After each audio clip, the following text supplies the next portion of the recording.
পরিবার নিয়ে ঘুরতে কার না ভালো লাগে? অবশ্যই সবারই ভালো লাগে। মামা ভাগ্নে আমরা সবাই মিলে গিয়েছিলাম চাঁপাইনবাবগঞ্জের রহনপুর ব্যাটালিয়ন বিজিবি ক্যান্টিনে। হ্যালো সবাই, কেমন আছেন? আশা করি সবাই ভালো আছেন। শাওন ব্লগে আপনাদের স্বাগতম জানাচ্ছি। প্রায় অনেক দিন পর আবার একটি নতুন ব্লগ নিয়ে এসেছি।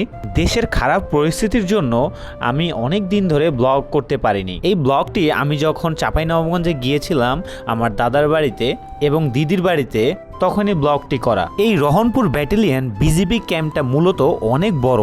ঈদের সময় থাকার কারণে আমি ভিতরে ঢুকতে পারিনি, তাই আমি ক্যান্টিনের ছোট্ট একটা ব্লগ নিয়ে এসেছি আপনাদের নিয়ে। আসুন আমরা রহনপুর ব্যাটালিয়ন বিজিবি ক্যাম্প সম্বন্ধে কিছু ধারণা নেই।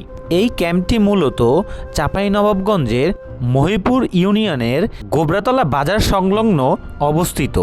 রহনপুর ব্যাটালিয়ন বিজিবি ক্যাম্পটি মূলত চাঁপাইনবাবগঞ্জের সীমান্তবর্তী এলাকা রক্ষণে বিশেষ ভূমিকা পালন করে। পাশাপাশি বিজিবি ক্যাম্পটিতে রয়েছে অলাভজনক একটি স্কুল প্রতিষ্ঠান, যা ওই অঞ্চলের ছাত্রছাত্রীদের শিক্ষা প্রদানে বিশেষ ভূমিকা পালন করে। আমরা যেহেতু ঈদের সময় গিয়েছিলাম, তাই সবাই অনেক আনন্দ করছিল। সবাই যে যার মতো আনন্দ করছে, অনেক গানে তারা নাচানাচি করছে, দেখতে খুবই ভালো লাগছে।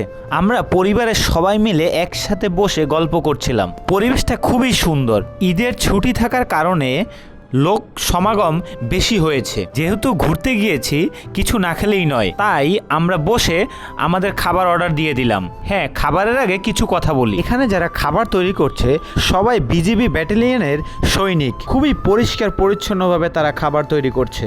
নিজেদের পরিবারে যেভাবে খাবার তৈরি করে সেই অনুরূপভাবেই তারা সেভাবে খাবার তৈরি করছে।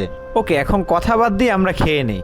আমরা ফুচকা অর্ডার দিয়েছিলাম। সত্যি ফুচকাটা অনেক ভালো ছিল এবং অনেক মজার ছিল। ও হ্যাঁ, যারা যারা আমার পেজে এখনও ফলো দেন নাই, অবশ্যই ফলো দিয়ে আমার পরিবারের সঙ্গী হবেন। সবাই খুব মজা করে খাচ্ছিল এবং আমিও সাথে খাচ্ছিলাম। যেহেতু জায়গাটা অনেক ভালো লেগেছিল এবং আমরা সেখানে আবার দ্বিতীয়বার গিয়েছিলাম। এবার আসি ভিতরে আরও সুন্দর তথ্য নিয়ে। আপনি সেখানে সব ধরনের জিনিস পাবেন, পুরুষ মহিলা উভয়ের কাপড় চোপড় আপনি সেখানে পাবেন।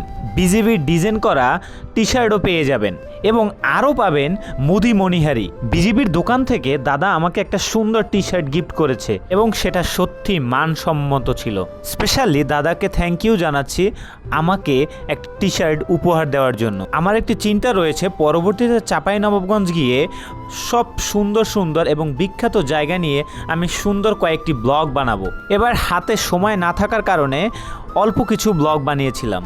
ওকে, ভালো থাকবেন, ভালো রাখবেন, পরিবার নিয়ে সব সময় সুস্থ থাকবেন। যদি ব্লগটি ভালো লাগে অবশ্যই শেয়ার, কমেন্ট, ফলো দিতে ভুলবেন না। Thank you.